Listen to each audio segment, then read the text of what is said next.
Good evening all, and welcome. It's time for you all to prepare for our little trip down Cemetery Lane. I hope you're ready. Get your flashlights and flowers ready, and let the darkness take control. I am of Japanese descent, and each year I go to visit my family in the north of Japan, and also do the Obon, which is basically like Day of the Dead in Japan, when the spirits of the dead come and visit the land of the living. During this period, I decided to go visit Kyoto, and long story short, after walking for a while out of the city, I began climbing a nearby mountain to discover a substantially sized cemetery. Being a young lad of 16 at the time, I decided I'd go exploring and see which families were buried here. It was about 3 p.m. and it was scorching, and the trees scattered around the cemetery gave a welcoming shade for me to cool down a little bit. After around 10 minutes or so of looking about the old stone slabs, I realized a few odd details. First, it seems I somehow got lost in the cemetery. Mind you, I have an excellent sense of geolocalization and have found my way out of many a forest, mountains, and airports. The cemetery itself was lower in its middle parts and surrounded by woods. So, I think I was in the lower part because the horizon only revealed tombs. It was starting to get dark. As I said before, it was around 3 p.m, so that was very odd. And the surroundings had that yellowish tinge that you get at dusk. If I make a small cultural parenthesis here, dusk is called tasogerodoki in old Japanese, and it's supposed to be the in-between moment when strange things occur, sort of like the witching hour. Not a good time to be surrounded by tombs. I was also getting a little cold. Not like I was plunged into an icy pool, but more like when you're in the middle of the mountains and you can feel some coldness through the gaps of your coat. After that, I began seeing some weird shadows out of the corner of my eye. Very weird, because I wasn't feeling panicked or anything, and I could calmly observe them.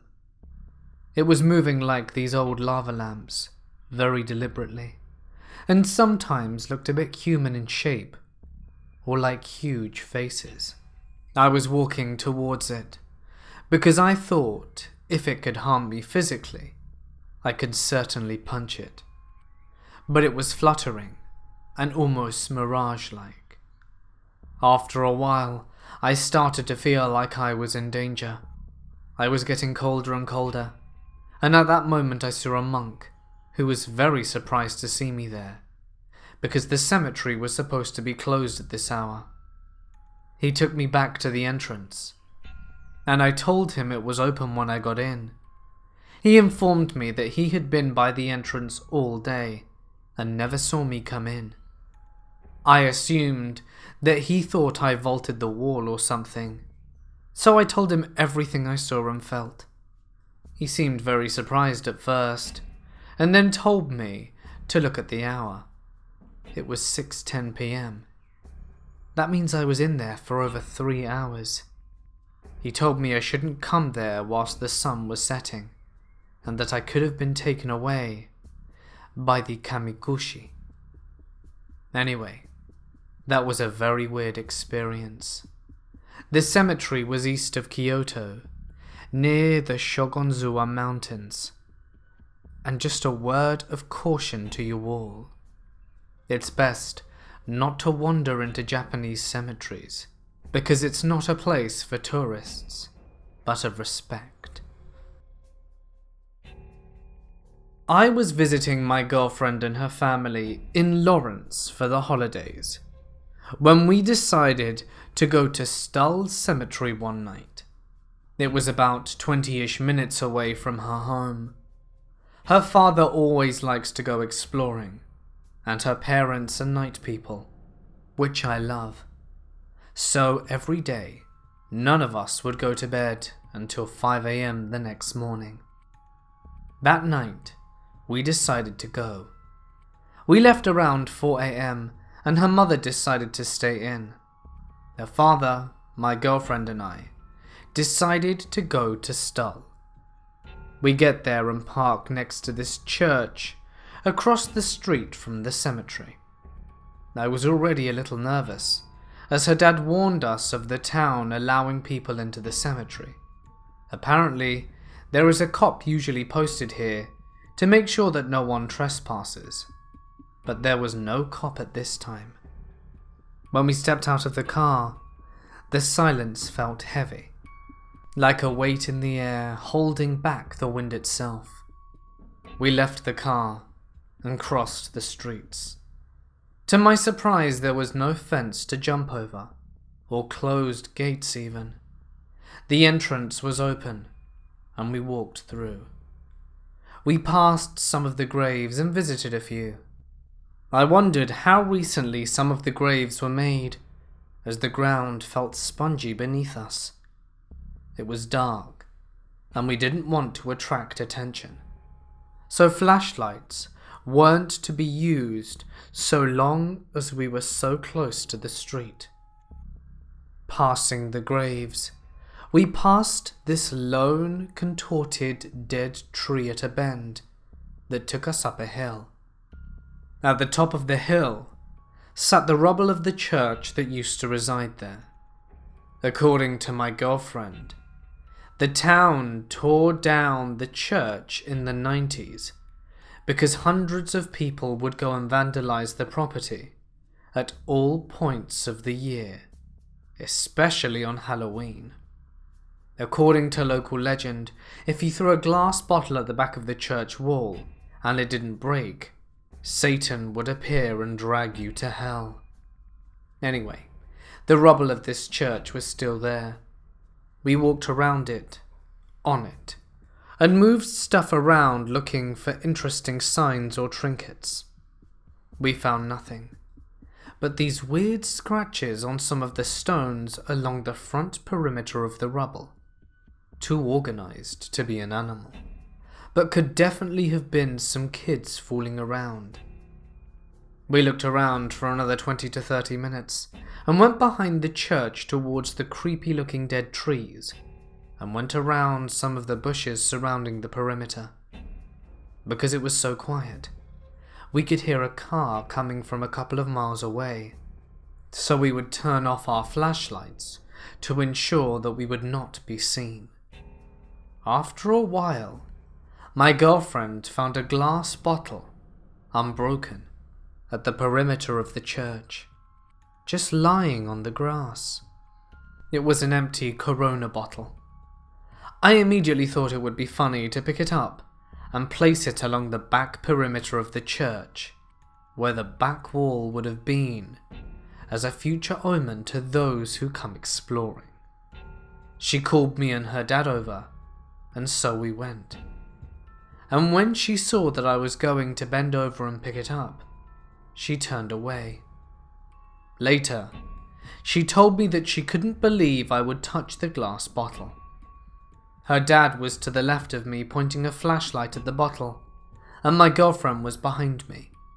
And the second I touched/picked up the bottle, we heard a strange sound. It sounded like gas or fizzing. Yet the bottle was empty, and it sounded like it was coming from 15 feet away, towards the back of the rubble. Immediately, her dad and I pointed our flashlights towards the sound and saw nothing. But maybe 3 seconds after the fizzing, we heard a weird gargling sound and some sort of clipping. It sounded like an animal, but no kind of animal I could identify. Her father later told us that he'd been in Kansas all his life and never heard a sound like that. Stranger still was that if it were some kind of animal, it should have been frightened or awakened earlier, because we were making noise and walking all over the space for a while. We never found the source of the sound. After holding the bottle for a while, after searching for the source of the sound, and upon hearing my girlfriend saying that she couldn't believe I had picked it up, I finally dropped the bottle and took a couple of photos, one of which I believe to have some sort of questionable face in the background. We then made our way to the back of the car, quite spooked indeed, and when we got back to it, the lights were on inside it. We could see the car from the distance, and as we were approaching it, the only source of light in the sea of darkness. We got there and checked all the doors. They were all locked and closed. I thought perhaps that one of us had left the door open, and then got into the car and turned off the light. No one remembered turning them on when we left. On the contrary, we remembered turning them off, because my girlfriend's dad was changing the batteries in one of the flashlights before we even got to Stull. That was our experience. I'm curious to know if anyone else has experienced anything creepy in Stull or elsewhere. For the record, this was set in the mid to late 2000s, no later than 2012. The cemetery we are talking about is Greenwood Cemetery in southwest Decatur, Illinois. This is one of the most haunted places in the Midwest. A summary of its history is that it used to be a burial ground, became a Civil War mass grave, and was associated with some cult practices, and a massive flood washed up a lot of graves a long time ago. My sister Celia has always been drawn to the paranormal and Wicca.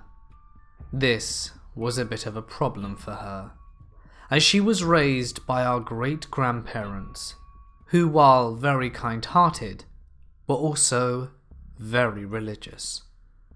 Because of this, Celia felt kind of trapped in the rural countryside and wanted to make her own way. She got a house in Decatur, which, at this time, was becoming a giant ghetto of drugs and crime, like it mostly is today, which was already pretty messed up. There was this room in the basement that was literally dirt, and it was super creepy. The old man who used to live there had died, and Celia's mum had been in the house before and said everything was black, like it was scorched, so there was already some darkness in that house. Celia was depressed from life and financial trouble, and sort of like a refuge, took to paranormal hunts with her friends, who I won't bother naming because being lazy is fun. The place they frequented was Greenwood Cemetery. This place was like a sanctuary for her, in a strange sort of way. It was like an addiction. She would go there at midnight with her dog, Brutus, who is still with us and is a super puper. Nothing too serious other than some strange sounds now and then. It was when she went with her friends that things got crazy. The first time they went, they took a bunch of pictures, and stuff really went down. The boisterous friend, who was very aggressive, went to a light pole and said, "If anyone is with us, knock back," as he knocked on the pole. They kept on the path, and a few moments later 2 very loud knocks were heard. They looked back but didn't see anything. They continued further, before they all stopped and felt like time was frozen, and that something forcibly turned their heads towards a gravel road on the other side of the chain link fence. Right as this happened, they all saw two shadowy figures running like dogs down the road. They made no sounds, no breathing, and were like a misty smoke. All of them felt like they couldn't move until the dogs had passed.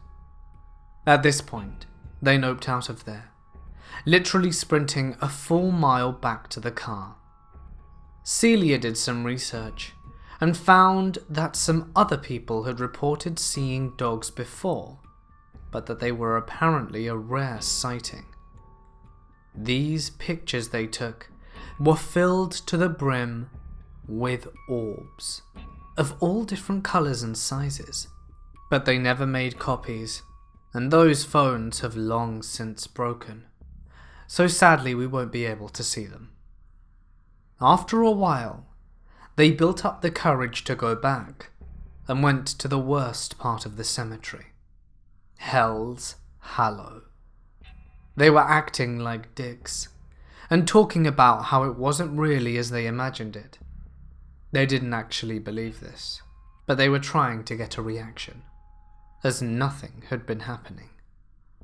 This strategy really worked. Out of nowhere they hear a blood-curdling scream from the sky, like a woman being torn in half. They felt watched and stumbled across a pile of guts with no sign of a body. This is probably just animal snacks, but it might be related. They once again decide to go out and go back to their cars. They sat there for a while and spoke.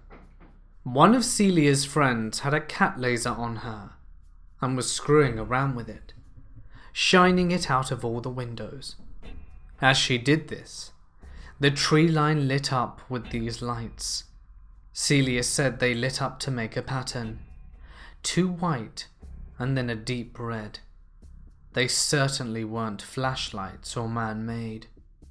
At this point they're freaking out, and then the chain link fence starts shaking violently. They sped away, but felt like they were being followed. When they got home, things were fine, but there was something in the closet. They pretty much all experienced whatever entity this was at some point. Celia was terrified of the closet, and often heard clawing and growling noises from within it, after Greenwood.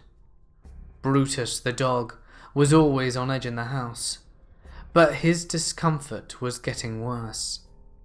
Additionally, some doors in the basement would open randomly, especially the one near the dirt room, and stomping sounds from random rooms happened all the time, especially if someone was alone. People would hear their names being called when they showered, especially Celia. I think whatever it was attached to Celia the most. Her dark emotional state really fueled the entity. At one point, she was left alone with Brutus at night during a power outage. Nothing happened, but Celia would sense that it was in the house with her. During one of the last days at that place, she was doing the dishes alone with Brutus, when Brutus came over to her and kept booping her in distress. At first she dismissed it, but turned to see a shapeless, shadowy mass rolling over the furniture and floating down the hall. She took Brutus and sat on the porch for hours until the others came home. They had previously rented the house to this guy, who left suddenly about a week later, after presumably experiencing something else. Celia also has premonition-type dreams often, as well as warnings. A while ago she was beginning to experiment with Wicca, after falling into a depression after the death of our great-grandparents, and a whole bunch of personal family bullshit. She had a dream that her grandmother was angry with her for bringing darkness here, and all the while shadowy figures were clawing against the window. She has turned her life around and regained her faith in Christ, which seems to have warded off any darkness that may have still been attached to her. Back when I was 22, my best friend of 13 years and I went to check out a cemetery that had reports of a crying statue one night. We parked my car at a local business, then walked up a steep hill to the cemetery to look for said statue. We wandered around for what seemed like 10 to 15 minutes, until we came across what we thought would be it. We saw no tears, but the face felt moist, and I thought that it would be nothing more than dew. Now it's past 1 a.m, and we have no flashlights, but the cemetery is off a main road, so it's easy to see once your eyes adjust to the darkness. We continue to walk around until we get to a mausoleum. My friend, Kelly, was right in front of it, and I'm standing about 10 feet back just watching her. Here's where shit goes wrong. I see what I remember to be an almost 7-foot figure, clearly of a man, walk from a very tall tree to right past the mausoleum. When I yell run, and nope the hell out of there. Kelly said by the time she turned around to look at me, I was halfway out the cemetery. She frantically tried to ask me what I saw, and I couldn't say a word until I got back to my house, where she refused to stay after I told her. I saw a black silhouette of a very tall man. I couldn't make out any traits, except the direction it was looking at. It was completely black. After researching and talking to psychics, who's a woman, who asked me how my kidneys were before I even knew I had problems with them, I came to the conclusion that I saw a shadow person. The worst part is, I must have attracted it in a way that it followed me home. I've had the most unexplainable and terrifying stuff happen to me after coming home that night. Since doing so, I believe in true evil.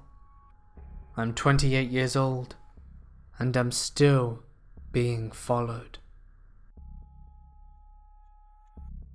I thought I'd share some experiences from my short time as the night watchman at a very old historic cemetery. I worked the 4 p.m. to midnight shift. The cemetery generally closed at 6, so around 5:30 I would lock the main gate and would start driving through the cemetery to notify any visitors that we would be closing soon. I'd instruct them to park in a line in front of the locked main gate, and when my drive through the grounds was complete, I would unlock the main gate. Everyone would leave, and I would lock the gate behind them. So one day, I'm in the middle of my final drive-through, and see an old lady slowly walking the sidewalk along a mausoleum. The mausoleum was hundreds of feet long, about 20 feet tall, and had no breaks in it. It was one long stretch. The road ran directly alongside the sidewalk of the mausoleum, so I pull up behind the lady and tell her that we're closing. I get out of my car, take my eyes off her for a split second, and as I'm getting out of there to shut the door, I look up and she's gone. Completely vanished. I didn't think anything paranormal at first. I just thought perhaps I'd lost sight of her. But the sidewalk and road were completely empty. I ran all the way around and checked the back of the mausoleum. Across from the mausoleum was a whole field of graves, and I eagle-eyed the shit out of every row. Not a soul in sight. I finish up my round and sit in my car for the rest of the night in a well-lit area. I saw a fully visible person. I know it. No tricks of the light, no hallucination, plain as day. This encounter seemed to break open the proverbial dam, because after this, I had numerous other unexplainable experiences. Normally, my girlfriend, but now wife, would drop by at around 8 PM to bring me dinner, since I couldn't really leave. I never told her about my experiences because I didn't want to freak her out. As I'm walking back to the car for her to leave, I see her reach back and touch her ponytail, then look around with a look on her face. I ask her what's wrong, and she says, "Nothing. I must have got my ponytail caught in a tree branch. I just felt something." I pointed out to her that the closest tree was 20 feet away, and that it was impossible. She then gets really pale and says that it felt like someone ran their hands through her hair, front to back, and then pulled on the ponytail. We were both pretty freaked out, and she left. She never came back to bring me dinner again. Another story. So I was originally hired because the cemetery had a period of time where they experienced some grave robbers, and people began breaking into them in order to perform satanic rituals. I was 21 years old, doing this as a side job, with no guns or weapons or anything like that. I was given a barcode scanner and told to drive through the entire cemetery every hour or so to do a patrol, and to scan each of the pre-posted barcodes to prove I was actually doing it. Now, this cemetery was massive, pretty much broken into 3 parts: the newer, the historic, and the famous part, where celebrities and other famous people were buried. I did this routine once, and never did it again, going so far as to break the damn barcode scanner, so I didn't have to do it. While I was driving, it was pitch black. Coming around a long curved road, my headlights picked up what I could have sworn were a pair of legs walking across the path, but only up to the knee. Shoes, pants, knees, then nothing. I stopped dead in the road and just watched this pair of legs with no body across the road 10 feet in front of me. I put the car in reverse, did what felt like the longest K-turn of my life, and noped it straight back to the parking lot. Other quick things were lesser experiences of just hearing strange noises and seeing floating lights in the cemetery after I knew that everyone was gone, as well as weird animal sounds that I couldn't recognize. Oh, there's also this. The guy who worked the day shift there was from 8 to 4 PM. He was a grimy dude. His name was Bart, and part of our job was to go around the cemetery and check the graves for personal effects left by family members and remove them. Many people left things like toys for children who had passed away, birthday cards, mementos, and the like. I personally hated this policy and refused to enforce it. Who was I to take a dead child's toy fire engine and throw it away? But Bart had the habit of scouring the cemetery for things he deemed valuable, and would take them home with him, instead of throwing them away or bringing them to the office to be picked up by the family. In the short time I worked there, Bart's mental state deteriorated. He started spending hours there even after his shift was over, walking around the cemetery and drinking heavily. He seemed detached, and even more out there than when I first met him. Eventually, when I didn't see him for a week or so, I asked about him, and my boss said he just no-called and no-showed and never heard from him again. I often wonder if he developed some type of attachment from bringing so many objects home that he shouldn't have. Finally, this is the experience that made me quit. Once Bart stopped showing up, I picked up his Saturday morning shift. It was a quiet day, so I pulled my car around the back of the old chapel to take a nap. The chapel was surrounded by a 12-foot high hedge, so I figured it was a good spot to park for an hour and close my eyes. I fall asleep and wake up to see my car completely surrounded by dead people. So real, so vivid, so much detail. They were all pressed against the glass and windshield. They had on the outfits they were buried in, suits, dresses, but all dirty and in different stages of decomposition. No one spoke, no one moved. They all just stared like I was some kind of zoo exhibit. Then I woke up. I had been asleep, and it was a dream. The thing is, it felt so real. I've never had a dream so real or so vivid before or after. I took it as a message. I called my boss and quit as soon as I left at 4 p.m.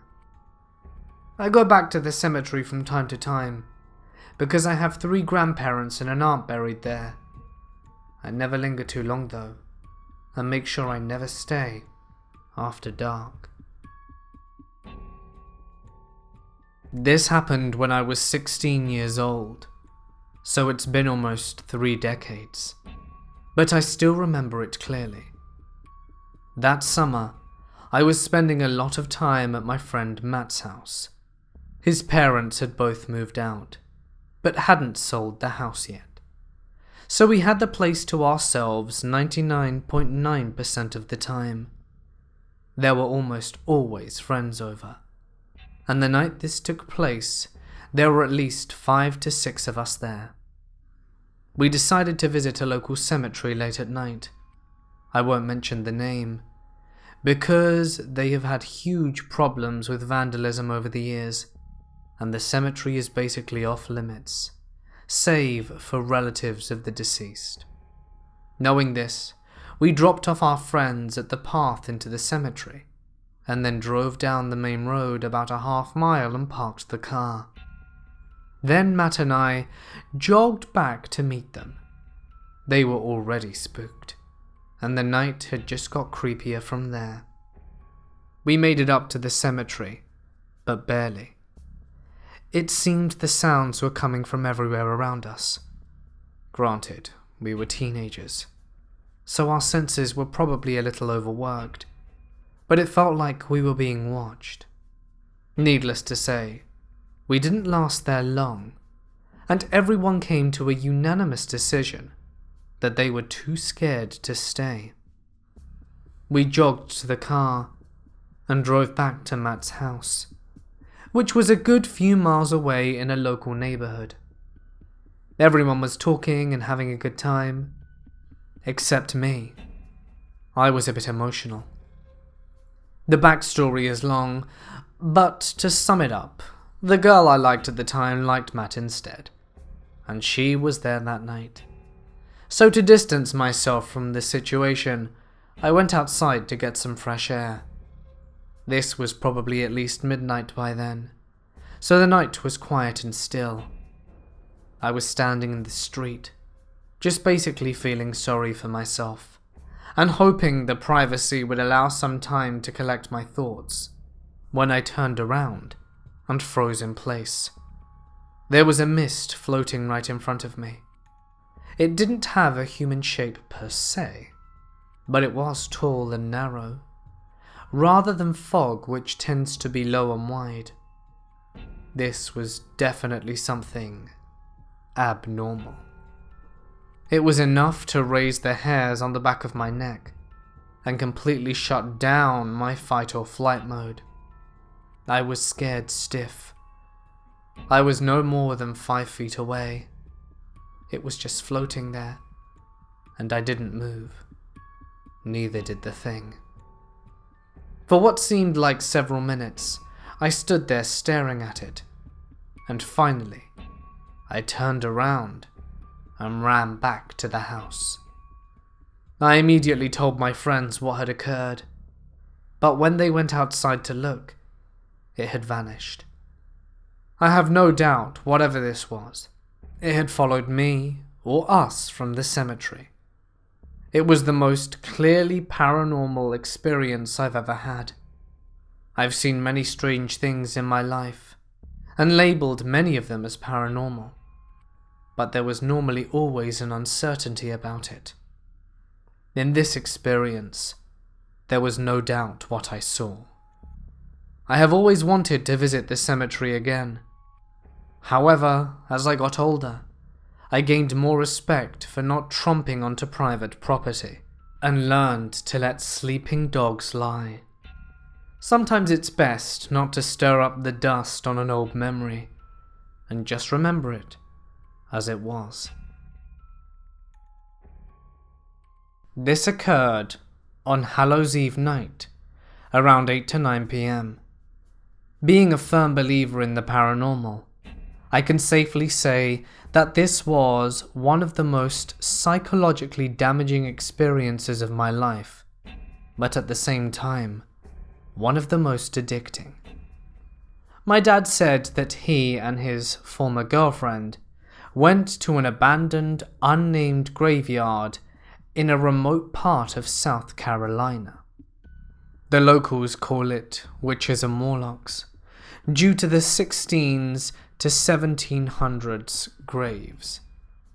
The area just in front of it is a very old farm that's now private property, in which a well was used for drowning slaves. Long story short, my dad and his girlfriend heard noises while traversing the graves, catching them on his night camera. He said that it sounded like sizzling coming from the trees, but the closest thing that could have made that noise was a good 12 miles away. The sound was getting louder, until Dad and his girlfriend drove away from the place in a panic.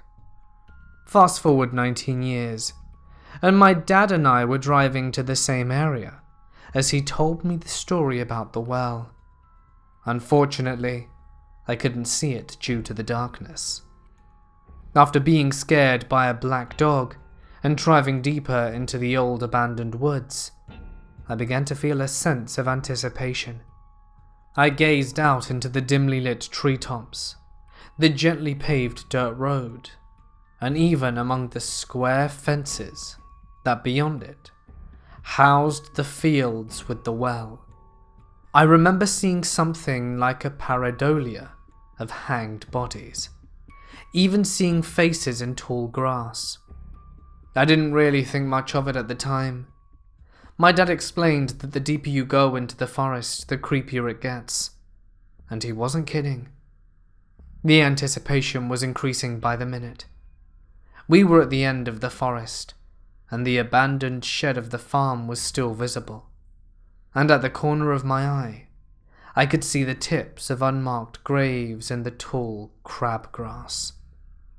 Feeling excited now, I gazed into the darkening graveyard through my open window. I blinked once and saw something hovering over the grave. It looked so reminiscent of a floating white dress, with puffy sleeves and a fading hem, and I could just barely see a faint scene of a white arm poking through the sleeves, and to this day, the image is burnt into my head like a photo.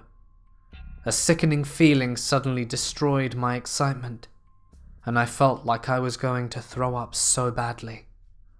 I started begging for my dad to leave the area. I felt like I shouldn't have gone there. I panicked and told my dad about the dress I saw. He brushed it off as a smudge on the window, but the window was down. Our flashlights gleamed across the dead grass, hoping to find something else. I felt like crying and begged my dad to drive back. I wanted him to go back to the place so that I might see the dress once again. I have to go back. I have to go back and see it, I cried, feeling the nausea rise up in my throat. My dad snickered and said that it was probably what I ate. But this wasn't the kind of nausea that is associated to food. This is the kind from fear.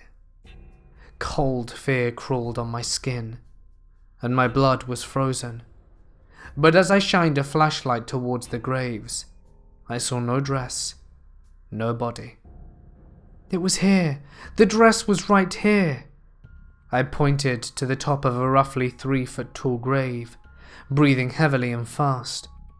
My chest was tightening as more fear went up my spine. I've never felt something like that. I felt hopeless. But now, I'm addicted to going back to that place. I wanted to see the dress again. Maybe this Hallows Eve will get another sight of the place. I'm afraid of going back, but at the same time, I'm addicted to do it. I am a naturally skeptical person, but I cannot rationally explain what both I and my friend witnessed. To this day, it bothers me that I'm not able to explain what we saw. The year was 2009. My best friend and I lived in a relatively small town. Not being 21, we didn't have a lot of things we could do to occupy our nights, so we settled on walking around the cemetery at midnight. It is important to note that neither of us had taken any drugs, medication, or alcohol prior to this encounter. My mum was very into ghost hunters at the time, so we decided to basically conduct an experiment.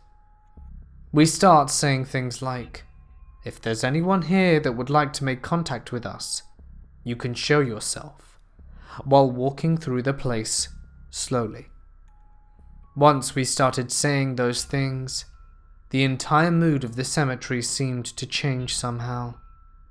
The atmosphere became ominous and oppressive. Suddenly, out of the corner of my eye on the right side, I start seeing what looked like someone dressed in white, running between the tombstones, following us. We decide to check it out and wander off the paved path. We're standing off the beaten path, about halfway into the cemetery, and I repeat again, "If there's someone or something here that wants to make contact with us, you can." I wait for an answer. I really wish I hadn't said that. Both of us begin to hear footsteps crunching on the frozen grass in the dark. The sound was coming towards us. Most people would nope out of there by now, but I decided that I was getting to the bottom of this. The sounds got closer, and then it stepped into the light where we could see it. It was the disembodied figure of a person, the outline of which was somehow perfectly visible by the moonlight, and appeared to be darker than the night around it. We were able to make out the features of this thing, but it was also partially transparent. It shimmered as it moved, and it moved steadily towards us. By the time it got about 10 feet away, we begin to hear whispering, like long drawn-out breaths, angrily being forced out of a person that is intent on doing you harm. We noped out of there and ran 2 miles back to the car. I still cannot rationally explain what I saw, but I know what I saw was real. I still remain skeptical, but now I refuse to go into a cemetery after dark. There are things there that don't like being woken up. On Saturday, I arrived at a cemetery I had previously been to with my girlfriend. She isn't the biggest fan of them, but has grown to appreciate them more as of late. When we got out, I began to clear leaves off some graves as I made my way towards the older part of the cemetery. I stopped next to one, and I began to clean it off. As I knelt there, I began to get this bone-chilling feeling, like I needed to get away from it immediately. I finished cleaning it off against my better judgment, and continued into the cemetery. I looked to my left and felt the need to go that way. So I did. A few rows over, I came to a grave I recognized from my last visit, and I didn't really know how. I was overwhelmed with a lonely feeling, as I remember feeling this way last time I was at this particular grave as well. I decided to sit down next to the grave for a bit. I'm not sure why, it just felt right. As I sat there, the lonely feeling was replaced with one of peace, the crisp winter air biting at my face. I felt a tinge of discomfort in my left chest bone. Suddenly, I felt a hand on my shoulder. I stopped for a moment, turned and looked to my left. Nobody. The weight was gone, and the discomfort in my chest was still there but less. So I gathered my jacket from the ground next to me, and began to walk back towards the car, as I hadn't seen my girlfriend in a while. As I was about to walk by the bone-chilling grave from earlier, I felt a tug on my jacket sleeve in the other direction. So I walked around some other graves instead of that one, and ended up finding my girlfriend near a bush there. Now at the time I stopped in front of that grave, I heard footsteps walking up behind me, and then felt a person's presence there. When I turned around, no one was there. In fact, nobody was anywhere near me. Earlier today, I was going through my photos from the Saturday trip, and when I got to the one I took of the particular grave, I felt the overwhelming need to go back, and I still do. We lived in a part of New England that has about 1,000 historical cemeteries per square mile. My dad used to love to wander through them, checking out the dates and significant names on some of the older graves. You can find some going back to colonial times. One day, he was driving down an old back road and came upon an old church with a small graveyard adjacent. He had some time, and so he pulled into the dirt parking lot and decided to check things out. I was 4 at the time, and in the back seat of the car. My dad took me out of the car and plopped me on his shoulders, either to give me a ride or to shield his own head from the light snow that had started. He started in the graveyard, walking among the stones, found a couple of interesting ones, and then made his way over to the old church. He walked around a couple of sides, when I suddenly chirped, "Where'd the lady go?" He was a little confused and asked, "What lady?" To which I plainly reply, "The lady over there, the lady in the white dress." My dad looked up and saw me pointing at the front corner of the church, on the same side we'd reached in the back. My dad stopped in his tracks and started getting creeped out, considering he hadn't heard or seen anyone, let alone any cars on the road since he'd pulled in. He then headed to the spot I'd pointed to and confirmed no tracks in that area, and no one around the church beyond his own boots. It was at this point that he decided he was done there and got right into the car to head home. I don't have any memories of this, being too young. I heard it all through my dad, but I've always had a vision of a dark-haired woman in a white wedding gown, which of course could just be my imagination. Now, I can tell you my dad is a no bullshit dude and a former Marine, and he admits that it still gives him chills when he thinks about that day.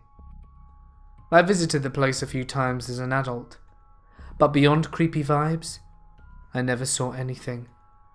I do believe that children are more sensitive to these things than adults. Hey guys, it's Mort here, and thank you so much for listening.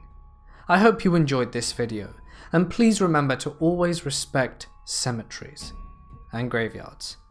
They really do mean a lot to an awful lot of people, as everyone buried there is a family member of someone, most of the time.